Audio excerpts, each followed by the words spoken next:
আসসালামু আলাইকুম। কেমন আছেন সবাই? আপনাদের স্বপ্ন পূরণের লক্ষ্যে সাবজেক্টিভ ওয়েতে রিসার্চ করে পরীক্ষা আসার মতো ইনশাল্লাহ 100% কমনের নিশ্চয়তায় গুরুত্বপূর্ণ কিছু প্রশ্ন সলভ করব আজকে। তো কোশ্চেন নাম্বার 1, শিক্ষা প্রশাসনের মূল লক্ষ্য কী?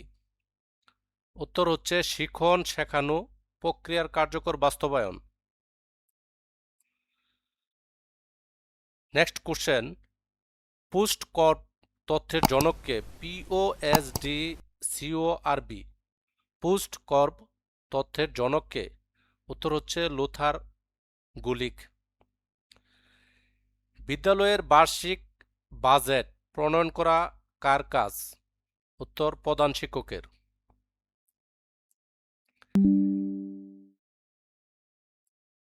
ক্যাশবুক নিয়মিত মেলা কার কার দায়িত্ব? ক্যাশবুক নিয়মিত মেলানো কার দায়িত্ব?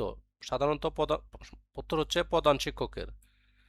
বিদ্যালয়ের সকল নথিপত্র সংরক্ষণ বা রক্ষণাবেক্ষণ করা কার কাজ? প্রধান শিক্ষকের। অর্থাৎ আজকের ক্লাসটি ভালো লাগলে অবশ্যই আপনাদের কলিগদের সাথে শেয়ার করতে একদমই ভুলবেন না। লগবুক নিয়মিত লেখা কার দায়িত্ব? প্রধান শিক্ষকের।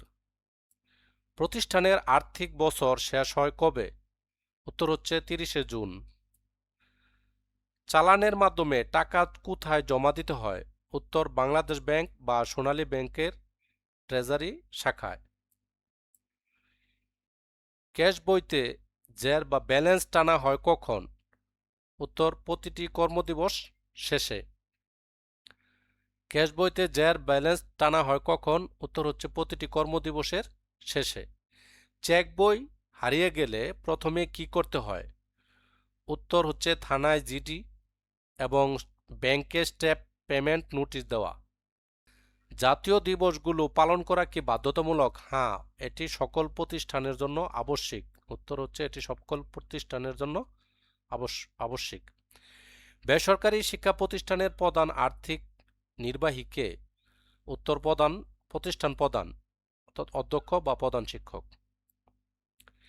ডিএসএসই এর পূর্ণরূপ কি? উত্তর হচ্ছে directorate of secondary and higher education. কার্যকর নেতৃত্বের ক্ষেত্রে ট্রান্সফরমেশনাল লিডারশিপ এর মূল বৈশিষ্ট্য কি? উত্তর অনুপ্রেরণার মাধ্যমে পরিবর্তন আনা।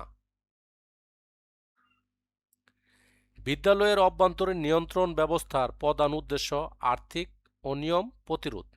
বিদ্যালয়ের যে অভ্যন্তরীণ নিয়ন্ত্রণ ব্যবস্থার প্রধান উদ্দেশ্য হচ্ছে আর্থিক অনিয়ম প্রতিরোধ। জিরো বেসড বাজেটিং বলতে কি বোঝায়? জিরো বেসড বাজেটিং বলতে নতুনভাবে প্রতিটি খাতের যৌক্তিকতা যাচাই।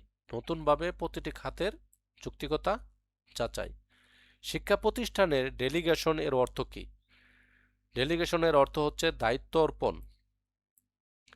বিদ্যালয়ের অডিট রিপোর্ট কোয়ালিফাইড অপিনিয়ন অর্থ হচ্ছে সীমিত অসঙ্গতি রয়েছে। বিদ্যালয়ের অডিট রিপোর্ট কোয়ালিফাইড অপিনিয়নের অর্থ হচ্ছে সীমিত অসঙ্গতি রয়েছে। কর্মদক্ষতা মূল্যায়নে কেপিআই এর পূর্ণরূপ কি? কর্মদক্ষতা মূল্যায়নে কেপিআই এর পূর্ণরূপ হচ্ছে কাই পারফরম্যান্স ইন্ডিকেটর। বিদ্যালয়ের দীর্ঘমেয়াদী পরিকল্পনা বলা হয় স্ট্র্যাটেজিক প্ল্যান। বিদ্যালয়ের দীর্ঘমেয়াদী পরিকল্পনাকে বলা হয় স্ট্র্যাটেজিক প্ল্যান।